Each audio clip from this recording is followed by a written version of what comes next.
现在我就用几个镜头简单的给大家演示一下。如果你拍视频这样去打开冰箱门去拿东西，这样拍的话实在是太没有水平了。今天我就教你怎样打开冰箱门去拿东西，怎样才能让你的作品看起来更有层次感，大家更愿意去看。现在我就用几个镜头简单的给大家演示一下，大家注意看。首先我们拍一个人物全景去开冰箱门的一个动作。现在我们点开始。我们先找一个合适的地方站，然后往冰箱跟前走。当手扶到冰箱门的时候，就点暂停，衔接下一个动作。现在我们把手机拿出来，把它调成前置摄像头，然后换到这个支架，然后把它放到冰箱里，开始拍我开冰箱的这个动作。然后找个合适的位置放手机。现在我就可以直接打开冰箱拿东西了，因为里边的手机我已经点了开始了。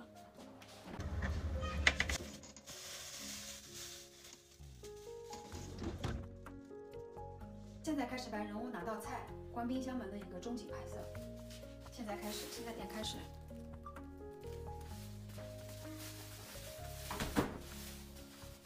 然后我们现在开始剪辑，打开剪映，把刚刚拍摄的作品加入到里头，然后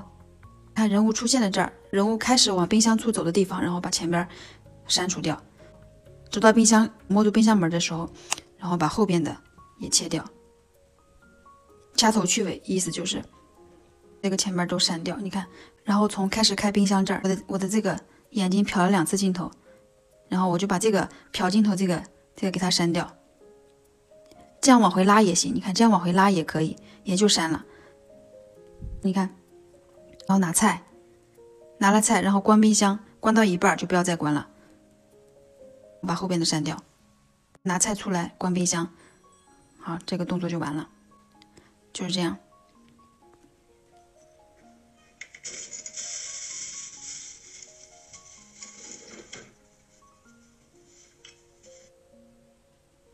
如果你拍摄视频的话，没有用美颜的话，你可以在这个剪辑里边点剪辑，你看这儿有个美颜相机，然后我一般的话会选用磨皮，你看我把磨皮调到50%，然后美白我也是50%，不能调得太高，调太高的话画面就会不清晰。你想要配音的话，然后就点音频，然后这儿就有个录音。今天7月想吃土豆豆角焖面，我现在去冰箱把土豆跟豆角先拿出来。今天7月想吃土豆豆角焖面，我现在去冰箱把土豆跟豆角。我们配音，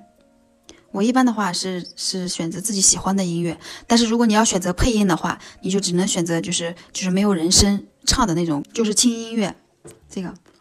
今天7月想吃土豆豆角焖面，先点击把这个删掉，把多余出来的删掉，然后我会选择淡化，把这个后边的这个时长淡化，要不然的话就唱的就太突然就没了。然后一般这个音量的话，我会调整在5以内。然后你看这个声音中间这个拿袋子这个声音太大了，然后我们就可以把这个点一下这个，然后把音量调的低一点，要不太吵了。忽略了一点，就是大家看到上面有字幕，你看文本，然后这儿有个识别字幕，打开开始匹配识别字幕，你看啊，看你刚刚录音的说的话，现在已经全部在上边了，然后按拉过来拉满，然后导出就好了。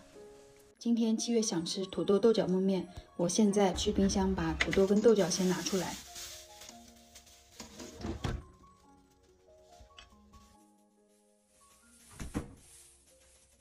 记得关注我哟。